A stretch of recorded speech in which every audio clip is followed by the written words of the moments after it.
Morning, folks. Jeff Jackson, the Forage Fan Addict. Going to start out your Forage Friday today. We're going to thank the Indiana Beef Evaluation Program for this cool Richardson 112 cap today. So Forage Friday, what are we going to talk about? We're going to talk about intensive management of alfalfa, kind of that high management program. And so I spent the last week out in Minnesota and South Dakota talking about alfalfa with growers and producers. And one of the bigger topics that we talked about, and I mentioned it yesterday on one of my posts, and somebody said, hey, let's have some more information. So today we're going to talk about intensive alfalfa management, high management.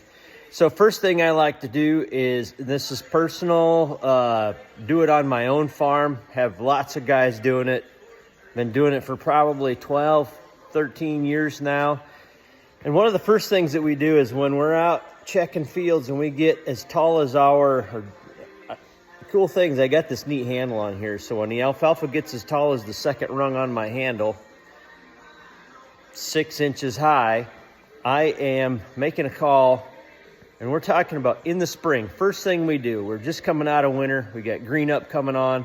We're going to go out there and put a fungicide on. And the reason I'm going to do that is partly because we want to protect the lower part of that canopy as we get out there towards first cutting. So I don't know how many of you have been out and checked, but a lot of times if you get pretty good moisture, good canopy, gets dense, thick, first cutting's usually the big cutting, right? So you get out there, you're getting ready to cut, you pull the canopy open and you see yellow leaves at the bottom of the plant. Maybe even some of them have started falling off already. So you get yellow necrotic leaves. Some of them are starting to fall off. Well, we want to put a fungicide on to protect those leaves on the bottom of that plant so they stay intact. When they stay intact, we get better quality, we get better tonnage. So first thing in my tank mix personally at home, fungicide. Don't care which one, make sure it's labeled and approved for alfalfa. Put a fungicide in there. I really like the Preoxer because it has 2 modes of action. And at Winfield, we've got a product called Everlon. Same active ingredients, it's our own label. So fungicide goes in the tank first. Second thing is micronutrients. And the reason I do micronutrients, even though my soil tests might say that I'm doing good, is when we're out there getting first cutting started, early spring, soil's cold and wet. Well, how mobile are most nutrients when the soil's cold and wet? I have went out and tissue sampled 6-inch alfalfa as it breaks dormancy in the spring. It's deficient in everything. You almost have a red chart when you get it back. So if we can go micronutrients at 6 or 8 inches tall, so we're not just out there shooting it on bare dirt. Now we're gonna we're gonna hit the leaves. We're gonna feed that plant with micros. Some of my favorites are zinc, manganese, boron, copper, calcium. There's a potassium product out there. I don't think you can overload it unless the surfactants are going to overload it. But get out there, do some micronutrients because we want to feed that plant while it's aggressively trying to grow in cold, wet soil. Third part to this function, so you get micros.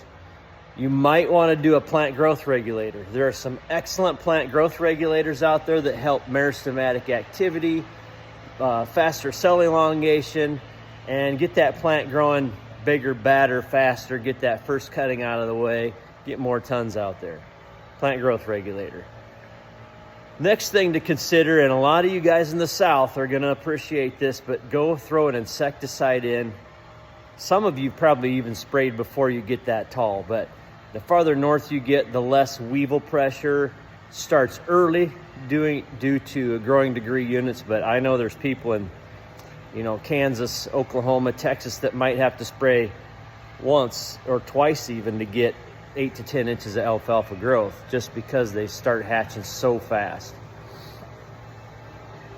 I would say in my scouting career, you're going to benefit putting an insecticide on at 6 or 8 inches all the way up to about Interstate 90 because your heat units are right, your growth stage is right. You're going to want an application before you cut your alfalfa. Now, you have to watch pre-harvest intervals if you're getting out there close to cutting. But a lot of those guys, you'll benefit if you're spraying it when it gets 6 to 8 inches tall with your other pass that you're going to make with fungicide and micros. Once you get to Interstate 90 and you start getting north of there, maybe up the part of the country that I cover a lot would have Highway 14 in it. Once you get to Highway 14 and going north, you're probably going to hold off on the insecticide. Some of you are going to try it this year where you're going to put it in early anyway, just to see what effect you get. But most of that growing degree unit information would say you're gonna make it to north of Interstate 90, get through the first cutting, and the first thing you do when the hay comes off the field is go get after the weevils, because they're probably about ready to go then.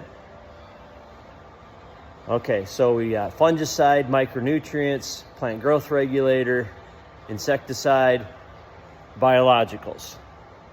So biologicals, yes, I am starting to do some research, some study on those with alfalfa. Don't have a good answer for you yet, but I can tell you, you're probably not going to put those in the tank and mix and do anything the same time as the fungicide. I have a feeling that there's going to be an antagonistic effect between the two and probably kill the bugs in the jug if you're mixing the fungicide with it. So just ask the company, check the MSDS sheet on whatever it might be, but ask the people before you mix fungicide with your biologicals. I think that could be a negative effect. So a few things today.